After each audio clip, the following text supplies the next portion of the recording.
नमस्कार। आज के एप्टिकॉन 2023 के उद्घाटन समारोह में उत्तर प्रदेश सरकार के माननीय उप मुख्यमंत्री ब्रजेश पाठक जी, एपीटीआई के चेयरमैन मिलिंद उबेकर जी, पीएसआईटी के chairman Pratap Veer Singh ji, chancellor Nirmala ji, doctor Dipen ji LOC chairman and ERC chairman of the PCI Akash Vaid ji, and हमारे सम्मानीय उत्तर प्रदेश के जो बोले जाते हैं कोई इंडस्ट्री से रिप्रेजेंट करते हैं और पूरे इंडिया की जो सबसे बड़ी फार्मा कंपनी, उनके senior vice president Alkem laboratory के अरुण पांडे जी, और बहुत सारे जो हमारे पीसीआई के मेंबर्स उपस्थित हैं। डॉक्टर रमना जी एपीटीआई के साउथ के वाइस प्रेसिडेंट हैं, विभू साहनी जी जो उत्तर प्रदेश गवर्नमेंट के फार्मेसी काउंसिल इंडिया के मेंबर हैं, सुदान जी जम्मू कश्मीर से हैं, और सुशील बंसल जी पंजाब से, और हमारे संदीप बजाज जी छत्तीसगढ़ से हैं। मतलब पूरा इंडिया के लोग फार्मेसी काउंसिल के भी आए हुए, और सारे टीचर्स जो रिस्पेक्टेड टीचर्स बहुत प्रेजेंट हैं। और आपकी ही कॉन्फ्रेंस मतलब हमारे फार्मेसी प्रोफेशन की जो अहमियत कड़ी है, जो टीचर्स उनकी जो आज की कॉन्फ्रेंस है, उनके लिए मैं आप सभी लोगों का जो एप्टिकॉन जिन लोगों ने ऑर्गेनाइज़ किया है और इतने मेहनत के बाद टीचर को इकट्ठा किया है, क्योंकि बहुत सारे कॉन्फ्रेंस होती है पर पब्लिक का पार्टिसिपेशन नहीं होता, पर आज का जो एक्टिव पार्टिसिपेशन जो एप्टिकॉन का दिखा रहा है, उसके लिए मैं सारे एप्टिकॉन के और एपीटीआई के ऑफिस बेरर का अभिनंदन करता हूँ। और आप सभी लोगों को आने वाले समय में इससे भी ज़्यादा अच्छी एप्टिकॉन हो, और आपके जो फार्मेसी टीचर्स के प्रॉब्लम है वो पब्लिक प्लेटफॉर्म पे, चाहे स्टेट गवर्नमेंट हो, चाहे भारत सरकार हो, चाहे फार्मेसी काउंसिल इंडिया हो, वहाँ पे आपके एड्रेस हो, और सारे टीचर्स को एक सम्मानजनक और एक फार्मेसी प्रोफेशन में एक अच्छे टीचर्स की, क्वालिटी टीचर्स की आइडेंटिफिकेशन मिले, वैसा हम प्रयत्न करेंगे। अभी जो बताया कि उत्तर प्रदेश में हम बैठे हैं, आज का कॉन्फ्रेंस शायद एक पहला 2007 में मैंने पढ़ा कि एक आईपीसीए हुआ था, दूसरा अभी फरवरी में माननीय सीएम जी योगी आदित्यनाथ जी के साथ बनारस में हुआ था, और ये तीसरा कॉन्फ्रेंस है। तो मुझे लगता है कि अब उत्तर प्रदेश में अब बहुत सारा फार्मास्यूटिकल का एक हब बनने जा रहा है, और 1000 से ज़्यादा फार्मेसी कॉलेजेस अब उत्तर प्रदेश में है, चाहे डिप्लोमा हो चाहे डिग्री हो।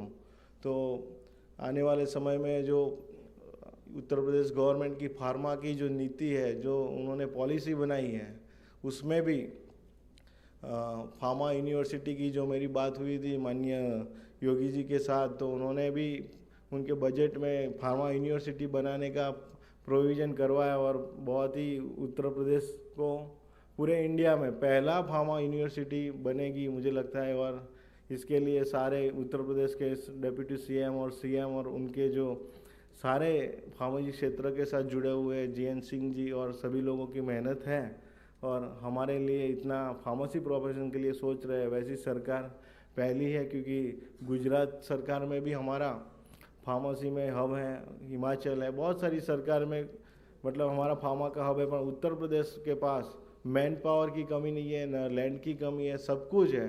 और उन्होंने शुरुआत की है, तो आने वाले समय में मुझे लगता है कि सारे स्टेट से आगे उत्तर प्रदेश निकल जाएगा और उत्तम प्रदेश बनेगा।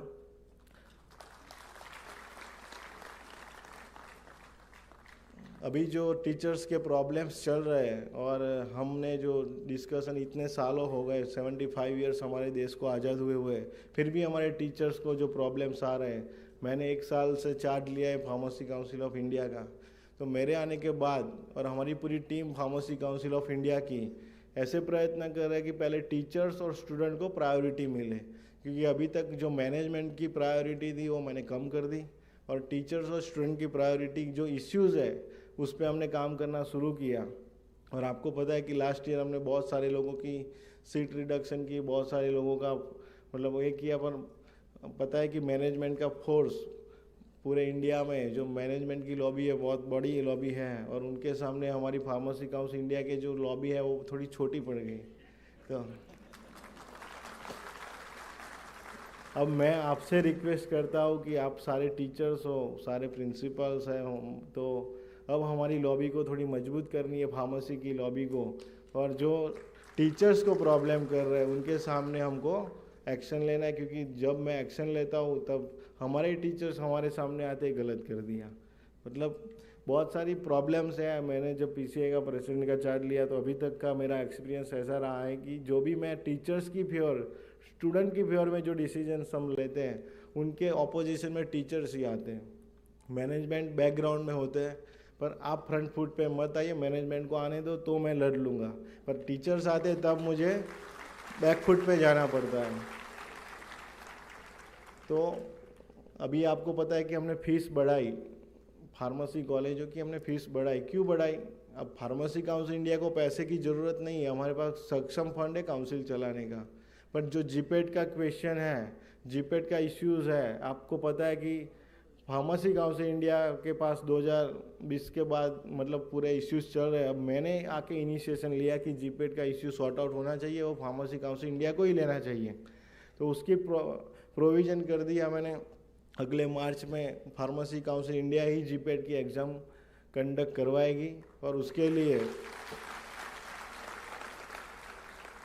लिए जो फंड का प्रोविज़न है ऑलरेडी मैंने मैनेजमेंट से पैसा हमने फीस पे ले लिया है। अब हमको कोई टेंशन नहीं है कि बच्चों को हम फीस कहाँ से देंगे। तो अब वो जो फंड हमने इकट्ठा किया है वो जीपेट के स्टूडेंट के लिए जाएगा, और एक हमारा जो भारत देश का जो फार्मेसी स्टूडेंट का इश्यू था वो हम सॉर्ट आउट कर दिया है फार्मेसी काउंसिल इंडिया ने, और अगले मार्च में हम एग्ज़ाम भी लेने जा रहे हैं, उसकी अनाउंसमेंट शॉर्ट में हो जाएगा। दूसरा इश्यू था फैकल्टी डेवलपमेंट प्रोग्राम, जैसे मिलिंद जी ने बोला कि हमारा ये भी इश्यू है, उसके लिए भी मैंने सॉर्ट आउट कर दिया, और हमारी फार्मेसी काउंसिल इंडिया में हमने पॉलिसी अप्रूव कर दी है। टीचर्स के ट्रेनिंग के लिए हमने 3 लाख का प्रोविज़न किया है। जो भी टीचर्स की कॉन्फ्रेंस होगी या तो जो भी टीचर्स ट्रेनिंग के लिए 3 लाख रुपया फार्मेसी काउंसिल इंडिया देगी, और 1 महीने की जो टीचर्स की इंडस्ट्री की ट्रेनिंग है उसके लिए इंडियन फार्मास्यूटिकल एसोसिएशन जो 25 फार्मा कंपनी का, जैसे डॉक्टर रेडिसन फार्मा, मतलब टॉप 25 फार्मा कंपनी है, उनका अलायंस है, उनके साथ हमने एमओयू किया है, और उनके अभी हमने 34 टीचर्स को जो ट्रेनिंग करवाई थी उनका सर्टिफिकेशन दिया।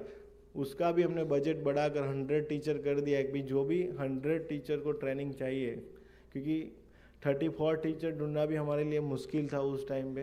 अभी 100 ढूंढना भी मुश्किल है, क्योंकि 1 महीना छुट्टी लेकर टीचर इंडस्ट्री ट्रेनिंग में जाते नहीं है, वो भी हमारे लिए एक प्रॉब्लम है। तो अभी 100 का शुरुआत मैंने किया है। अगर ज़्यादा टीचर्स की एप्लीकेशन आएगी तो हम वो भी प्रोविज़न बढ़ाएंगे, और सारे टीचर्स को इंडस्ट्री ट्रेनिंग मिले वैसा प्रोविज़न फार्मेसी काउंसिल इंडिया कर रही है।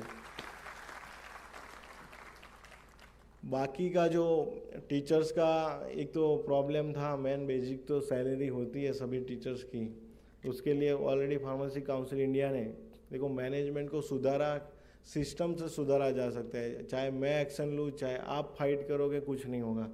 इसीलिए फार्मेसी काउंसिल इंडिया ने हमने नया जॉब, आपको पता है कि हमने पोर्टल, फार्मेसी काउंसिल इंडिया का पुराना पोर्टल चल रहा था, नहीं चल रहा था, हर रोज़ लाखों कंप्लेंट हमारे मेल पे आती थी, कोई एड्रेस नहीं कर रहा था, वो सिस्टम पूरी मैंने बंद कर दी। अब मैंने नई सिस्टम शुरू कर दी है, नया पोर्टल बनवाया।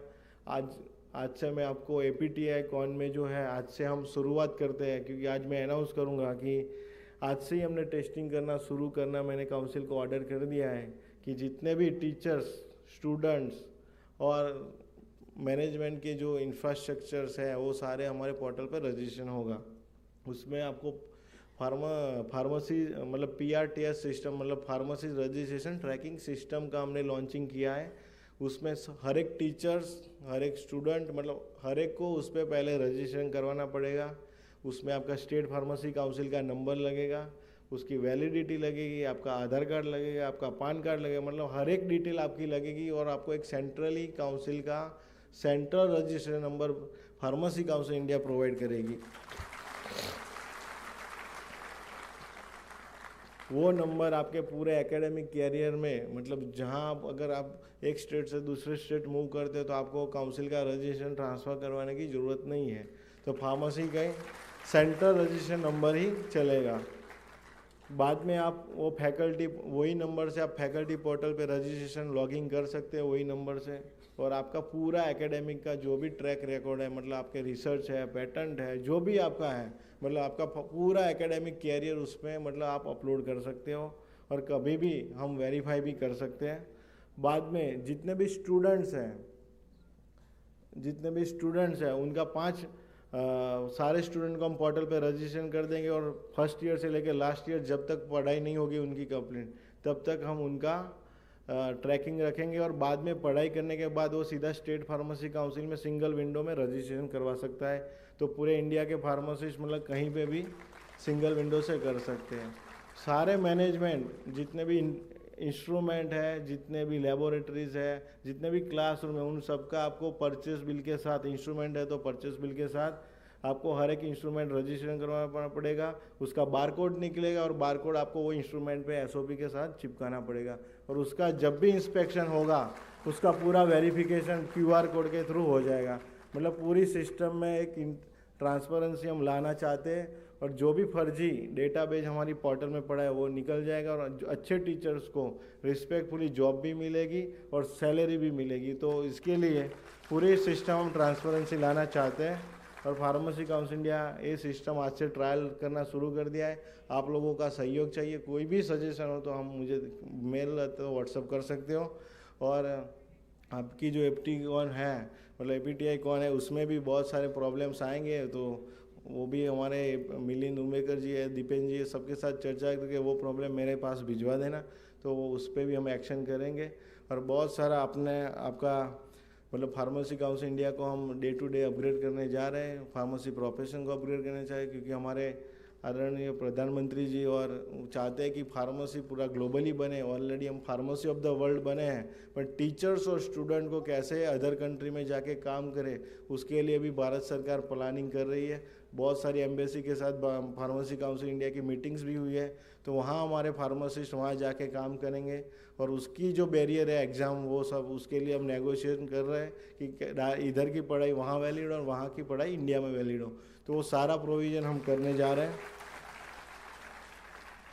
और आज का बहुत समय की मर्यादा है, और आप लोगों की समक्ष और एपीटीकॉन में मुझे आपने इनविटेशन दिया और सारे टीचर्स ने मुझे रिस्पेक्ट दिया, उसके लिए सभी टीचर्स का धन्यवाद। Thank you. जय हिंद, जय भारत।